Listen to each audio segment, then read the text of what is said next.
Hi, I'm Luna, and this is Luna Report. It started with laughter, a rusted pickup, a woman in a worn-out cap, and 6 smug mechanics who thought they owned the town. They mocked her, humiliated her, until she towed their pride across the parking lot like scrap. But who was she really? And how did one silent act turn into a nationwide movement? Stay with us, because what happened next flipped the entire auto industry on its head. This is Luna Report. Back to the studio. Thank you, Luna.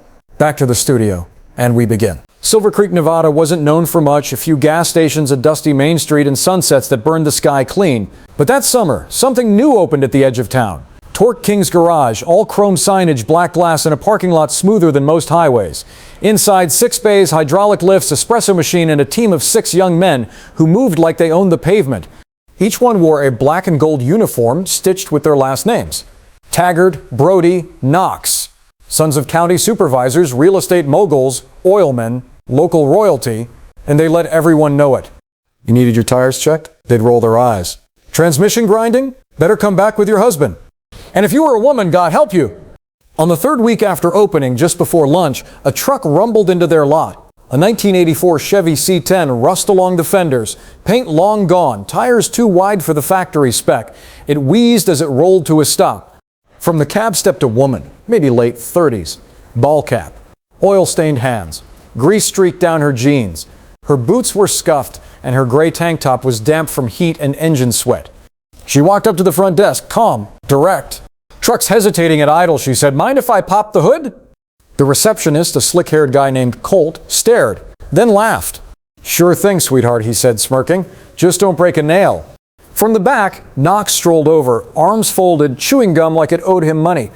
Hey lady, we don't do ride-alongs. Shop's not a field trip. She didn't react. Just looked him in the eye and said, I built that engine myself. Another mechanic, Brody, leaned over the counter, his cologne thick as his attitude. Well, maybe you can go back and build it better, or maybe stick to Pinterest. The laughter behind the counter was loud, performative, meant to be heard by the others lounging on the lifts, tossing wrenches between jokes. Let's keep the Barbie dream garage outside, yeah? One of them snorted.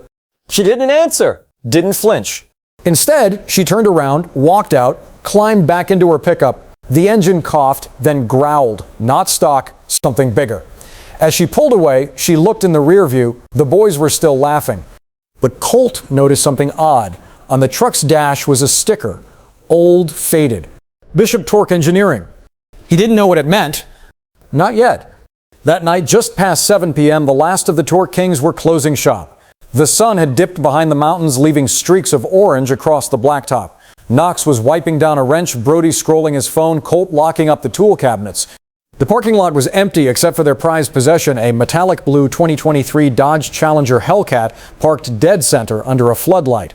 Custom rims, smoked windows, engine modded until it sounded like a snarl. Knox loved that car more than he liked people. His dad had bought it to celebrate the grand opening. Then they heard it. A low growl. Metal on metal. Something old but angry rolling up fast. The pickup reappeared. That same battered 1984 Chevy, now moving with purpose. Tires crunching the gravel like bones. It rolled into the lot, paused near the garage doors, then let out a howl as its tires spun full burnout, smoke billowing like a war signal. Knox shouted, "What the hell?"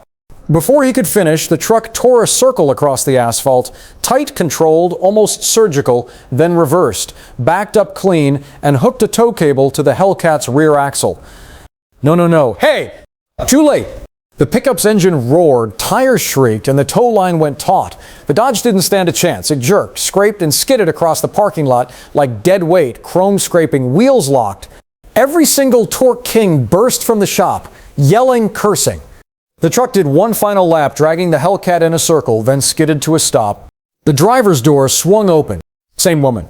She stepped down slowly, ball cap low over her brow, and tossed the tow cable like a snake shedding its skin. No words, no smirk. Just turned back to her truck, climbed in, and peeled off, leaving rubber and silence behind her. Brody stared, jaw slack. Knox was screaming incoherently at the torn bumper of his car. Colt pulled out his phone, but his hands were shaking. Within minutes, the footage hit social media. Someone across the street had caught the whole thing on video. By morning, the headline read, "Pretty boys pull apart, dragged by a '84 pickup and a woman in boots." And just beneath it, who is Carla Bishop? By 9 a.m., every diner in Silver Creek was buzzing. Phones lit up with grainy video of a rust-covered pickup dragging the Torque King's Hellcat like a broken toy. Teenagers whispered. Old-timers grinned over their coffee. Mechanics at rival shops replayed the clip in silence. Reverent silence. Back at Torque King's, the shop was locked. Knox refused to open. Brody paced inside, sunglasses on, hoodie pulled low. Colt tried deleting comments from their Instagram page, but they multiplied like roaches in a flood. Every post now had the same tag, dragged by Bishop, Torque Queen. By noon, a young journalist from the Reno Ledger, Addison Blake, 23, pink hair, and a beat-up Nikon pulled into town. She didn't stop at Torque King's. She drove straight past the gas stations out toward the mesa until the asphalt cracked into gravel. GPS signal gone. Dust trailing her hatchback. At the edge of a ravine, half hidden behind mesquite and old rusted signage, she found it. Bishop Torque Garage. It's 2003. No ads, no neon, just a hand-painted sign nailed to a pine beam. The shop was quiet. Tools neatly hung, bays spotless. A single truck sat on the lift. A rebuilt transmission lay open like a steel heart mid-surgery. And there, beneath the chassis, boots planted, welder's mask down, was her, Carla Bishop. She stood when she heard the gravel crunch. Wiped her hands. No smile. Addison held up her press badge. "You're kinda everywhere today." Carla just nodded. "Not my doing." "I need a quote. Everyone's asking, who are you? You just embarrassed the richest kids in 3 counties. And no offense, you look like you haven't checked Twitter in 10 years. Carla wiped her palms on a rag, leaned against the truck. "Names stick. Truth takes time." What, you are Carla Bishop? As in Bishop Torque Engineering? Carla didn't answer right away, just nodded to a faded plaque above the workbench. Addison read aloud. "Carla Bishop, lead systems engineer, Hendrick Motorsports, NASCAR division." She blinked. "Wait, what?" Carla shrugged. "Did a lot of engine work for boys who thought horsepower grew on trees." Addison stared. "So why this? Why here? You could have had a whole empire."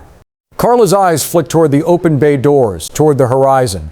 "Built one once," she said quietly, "but then I got tired of people thinking noise meant skill. Now I fix things that matter." Addison clicked her recorder off. "You know they're going to spin this, say you set 'em up, make you the villain." Carla pulled her cap lower. "Let 'em. The engine always tells the truth." The Torque Kings didn't take humiliation lying down. By the next morning, their PR machine kicked into gear. Brody's father, who owned half the commercial real estate in town, paid a local AM radio station to run a segment. "Mechanic or menace?" the host asked. "What happens when outsiders pull stunts for attention? Is your property next?" The segment ended with, "That wasn't a protest, that was vandalism." On social media, the Torque Kings posted a blurry still frame of Carla's truck, captioned, "We welcome competition, but not destruction. This woman is dangerous." Then came the smear. Old articles, mostly scraps, resurfaced. Engineer Carla Bishop left NASCAR under mysterious circumstances. Torque Queen accused of insubordination. Lawsuits buried quietly. They implied sabotage, none of it proven. All of it just ambiguous enough to fester. Knox went on camera, puffy-eyed, and rehearsed. "Why, we respect all mechanics, but what happened to our vehicle wasn't just disrespect, it was criminal." Reporters swarmed Carla's shop now. Some parked outside. One called her a TikTok terrorist. She didn't respond. Inside, her phone buzzed with a dozen offers, interviews, sponsorships, an auto reality show called Wrench Wars. She said no to all of them. Instead, she finished rebuilding a 1972 Chevelle for a single mom with a long commute. No fanfare, no billboards, just solid work. But Silver Creek was divided. Half the town stood behind Carla, the half who couldn't afford shiny shops and espresso counters.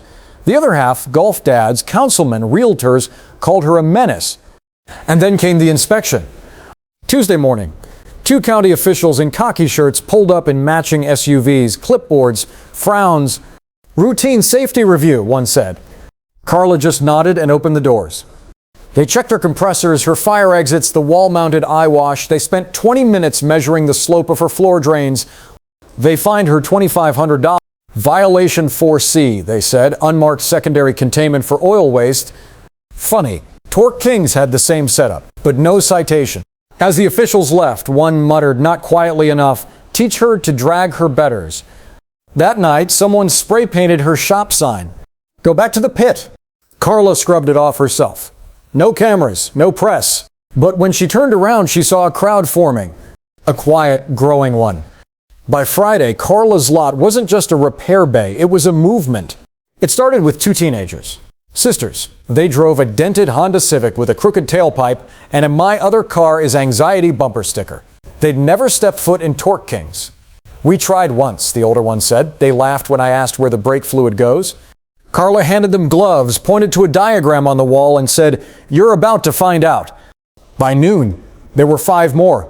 A barista whose engine knocked every time she turned left, a retired teacher with a Chevy van, and a local EMT whose off-road tires were balding. None of them knew how to hold a wrench. All of them left with grease on their sleeves and something shining in their eyes. Respect. Carla didn't teach like a teacher. She let them do. Break a bolt? She showed how to extract it. Strip a thread? She taught retapping. She charged nothing for the lessons. People learn better when they've got skin in the game, she said. The garage became a weekend ritual: open hoods, country music from a dusty speaker, and the smell of brake cleaner and coffee. Someone brought donuts. Someone else donated a toolbox. Word spread fast. Local paper ran a piece. From drag race to drive shaft, Carla Bishop's garage is teaching more than repairs. But the Torque Kings seethed. Their lot, once full of lifted trucks and weekend warriors, was quiet. The regulars didn't want to be seen there anymore, and when they did show up, it was tense. One afternoon, a man with a $1,200 Stetson hat pulled Colt aside. "You ever fix that Hellcat?" Colt hesitated. "No." The man leaned in. "So you let a woman drag it halfway across town and didn't even fix it?" Colt's face burned. "We're retooling, focusing on diagnostics, focusing on excuses," the man muttered and walked out. Knox had enough. He threw a wrench across the bay, denting the new Snap-on cabinet. "They're laughing at us." She turned a garage into a damn daycare. Brody, usually the smart one, leaned against the wall, arms crossed. Maybe stop worrying about her and start fixing cars. But it was too late. That weekend, Carla's garage had a wait list. No signs, no marketing, just grease, gravel, and girls with grit. And from the hills above, someone watched through binoculars. A man in a clean blazer, a clipboard on his lap. A corporate scout. Monday morning, clear skies. Carla was under a 2001 Subaru patching a leaky head gasket when a shadow crossed the lift. She rolled out, goggles up. Standing beside her was a man in polished Oxfords, slim-fit chinos, and a navy blazer too clean for this town. Clipboard in one hand, business card in the other. Carla Bishop. Her eyes narrowed. Depends on who's asking. Connor Steele, Regional Operations Director, RevTech Automotive Group. She didn't shake the offered hand. He cleared his throat. "We've had our eye on you, ever since, well, the event." Carla didn't smile. "You mean dragging a plastic sports car across a parking lot full of peacocks?" He blinked. "Let's call it a disruptive demonstration of torque principles." She chuckled dry, not friendly. He glanced around at the dusty lot, the mismatched gravel, the sun-faded flags flapping in the desert wind. "We represent over 300 garages nationwide," he said. "You have something we don't." Carla wiped her hands on a rag. "Yeah, integrity. We're offering you a contract." He opened a sleek folio. "Brand ambassador, a new facility, full staff, 6-figure salary. We rebrand this as Bishop Torque Academy. You lead, we scale." She looked at the papers, didn't touch them. "What's the catch?" "You don't get to drag Hellcats anymore." Silence. Connor tried again. "You're trending. Public loves a redemption arc. Gritty woman out-torques the Golden Boys. Think national. Think empire." Carla leaned against the lift post, eyes flint hard. You saw a business opportunity, not what I built. Connor hesitated. "Your past is legal dust. Walked away from NASCAR. You know what people are saying." "I know," she said, "and I don't care." He shifted his weight. "You'll never outrun that story without backing, without a machine behind you." Carla took the folio, flipped it closed, and handed it back. "I don't need a machine," she said. "I build them." He left in silence. By the time the dust settled from his car, Carla was back under the Subaru. She didn't see the girls watching through the shop window, eyes wide, jaws slack. She didn't hear Addison Blake recording every word from her car. But by nightfall, the town knew. Carla Bishop turned down a corporate buyout. Torque Kings tried to post a victory meme, a shaky image of her old truck with the caption, "Guess no one wants junkyard royalty." But it backfired. The top comment read, "She's not junk, she's torque, and you just stalled." Silver Creek's Fall Auto Show was the crown jewel of the desert calendar. Every year, sponsors rolled in. Classic Mustangs gleamed, custom kits rumbled in from 4 states. The Torque Kings had won Best Domestic Build 3 years straight, thanks to their father's money and a part-time fabricator from Phoenix. But this year, something was different. Carla wasn't registered. She wasn't even on the guest list. Still, whispers ran through the prep tent that she might show that her truck, had been seen hauling engine blocks up 89 the week before. The Torque Kings brought their full crew, 2 identical Camaros, a supercharged Silverado, and the freshly reskinned Hellcat, its undercarriage still scraped raw from Carla's toe stunt. Knox paced near the judge's table, shaking hands, flashing veneers. Colt ran the booth with a forced smile and free swag bags. Brody sipped Red Bull like it was mouthwash, scanning the crowd for a truck he swore he'd never forget.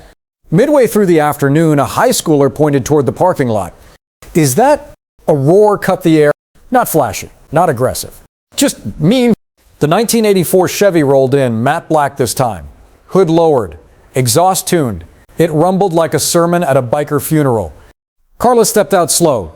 No stage makeup, no logoed cap, just the same oil-streaked jeans, steel toes, and a white tank that bore the outline of a wrench along her spine from being under a lift all morning.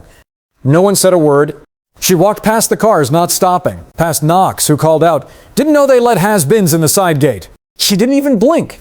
Straight to the unmarked corner of the show where busted builds went to die. 1 folding chair, 1 oil pan, 1 kid crying beside a broken intake. Carla knelt beside the kid, looked under the hood. "You timed this yourself." The kid sniffled, nodded. Carla took a ratchet from her back pocket. "Let's fix it." Word spread like gasoline on dry brush. People stopped by, watched, filmed. A crowd gathered, not for the Torque Kings booths, not for the LED-lit show cars, but for a woman crouched beside a terrified teen, tightening bolts and whispering torque specs like prayers. The boy's engine roared to life. The crowd clapped, cheered. And the judge, a wiry man with old calluses and clearer eyes than anyone realized, stepped forward. "Miss Bishop," he said, "you didn't register. But that right there?" He nodded to the kid's engine. "That's the only build today that made me feel something." The boy beamed. "Best of show," the judge said, "goes to Team Bishop." Gasps, cheers, silence from Torque Kings. And then the Hellcat refused to start. Knox's face went white. Brody kicked a jack. Colt muttered curses under his breath. But it was too late. Carla looked at the boy and said, "Don't let them tell you it's about paint." The crowd swarmed. Photos, hugs, questions. Carla didn't smile big. But the boy beside her, he grinned so hard he shook. The morning after the auto show, the Torque Kings parking lot was ghost quiet. The Hellcat sat in the back, hood open, lifeless. Brody stared at the fried starter relay. Colt blamed the battery. Knox just blamed Carla. Inside, their manager, a thin man with a Bluetooth headset and too much gel, was on the phone with investors. "It's a fluke, just social media spin. Our brand's still strong." But outside, it was desert silence, a silence you couldn't buy your way out of. Meanwhile, at Bishop Torque, there was a line. Literally. Cars stacked along the gravel, women sitting on truck beds, teen mechanics swapping parts, a retired diesel engineer offering coffee to anyone holding a wrench. It was chaos, but sacred chaos. Carla was under a Chevy Malibu, grease on her forearms, a torque wrench in one hand, an open manual in the other. She didn't see the cameras rolling. Addison Blake's feature dropped that morning. Carla Bishop, everything they couldn't build. The clip started with the auto show, the moment she knelt beside that crying kid. Then it cut to the parking lot now, where strangers gathered not for profit, but for proof that dignity could still be welded back together. Carla's voice played under it. "You don't earn trust by lifting a car, you earn it by not dropping it." Within hours, it hit 500,000 views, then 1 million. A CNN anchor mentioned her on air. Carla Bishop might just be the most respected mechanic in America, and she didn't ask for a single follower. Back at Torque King, sponsors started pulling out. Parts providers canceled affiliate links. Even the espresso machine company asked for their unit back. Brody held a phone out to Knox, his voice hollow. "Dude, you're a meme now." The image, Knox red-faced beside the dead Hellcat. The caption, "Torque King, more like Toe Princess." They panicked, posted a video. "We respect all builders, even amateurs." Their tone was flat. Their comments were off. Didn't matter. The town had chosen. The mayor showed up at Bishop Torque with her city truck. Asked if Carla could look at the idol. The high school shop teacher asked if she'd guest lecture. Even the auto parts clerk who once muttered something about women in garages stood in line with a cracked timing chain and a red face. Carla fixed every car the same way, slow, deliberate, honest. But the most telling moment came that Friday. A dad in a construction vest stood near the lift bay, his daughter beside him, arms crossed.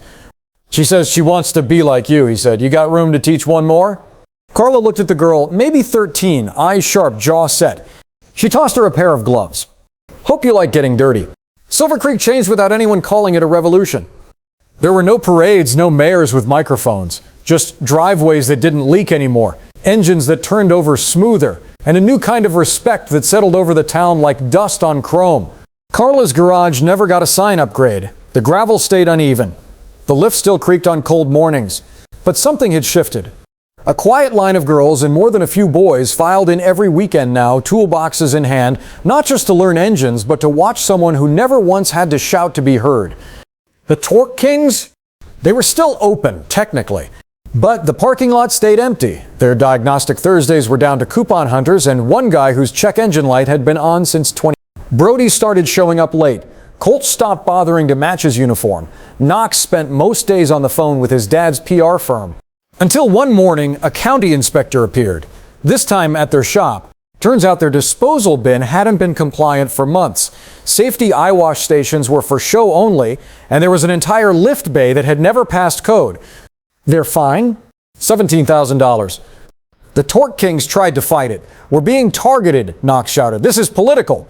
But the official, same clipboard, same khaki shirt, just handed him the form with a quiet, "She didn't complain. We just followed the rules." The internet watched it unfold in real time. One by one, the Torque Kings defenders vanished. Their comments stopped, their sponsors ghosted. But Bishop Torque? It didn't go viral again. It just grew. By word of mouth. A woman from Utah drove 5 hours with her daughter's busted Outback. Said she didn't trust a single shop near Salt Lake.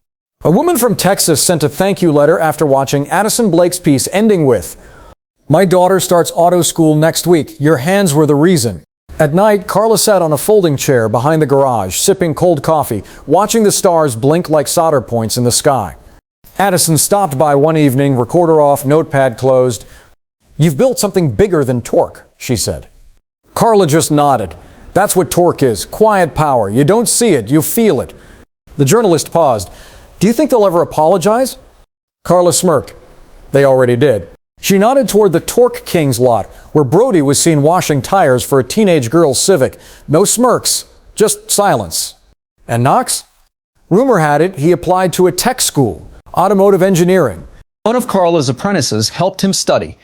No one announced forgiveness, but the revolution didn't need a mic. Just a wrench, a woman who never bowed, and a town that finally remembered what real work looked like. The plaque arrived without ceremony. A simple black rectangle with white block letters, delivered by courier and mounted near the garage's entrance by a quiet man in a RevTech polo. No speech, no ribbon cutting, just 6 words. Certified Torque Standard Garage Founding Site. The same corporate group that once tried to buy Carla out had built an entire initiative around her. They studied her teaching model, her mentorship structure, her refusal to upsell, the transparency in her billing, her patience with first-timers, her refusal to shame anyone for asking the wrong question. They called it the Torque Standard. And every garage under their umbrella would be required to adopt it or lose their license. Carla didn't pose for photos. She just nodded once and said, "Hope you brought a torque wrench. That sign's crooked." But the world noticed. Popular Mechanics did a feature, From Pit Lane to Patriarchs, How One Woman's Dignity Became the Industry's Gold Standard. A congressional committee invited Carla to testify about workplace gatekeeping in trades. She declined, but sent Addison Blake, now a full-time journalist, in her place. Torque Kings officially closed 6 weeks later. The building sat empty for months until a group of Carla's former apprentices bought it with their own pooled savings and reopened it as a nonprofit co-op garage. They left the walls unpainted, but inside, above the tool chest, they framed a photo.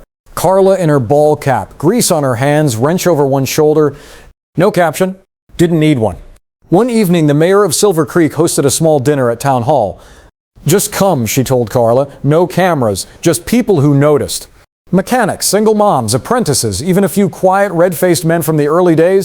The mayor raised a toast to the one who reminded us that trust isn't built on chrome or slogans, it's built under the hood, with calloused hands and a clean heart. Carla said nothing, just lifted her glass. Later, as the sun dipped low behind the mesa, she stepped out onto the town's edge. Same truck, same boots, same dust. She started the engine, let it hum. In her rearview mirror, she saw what she'd built.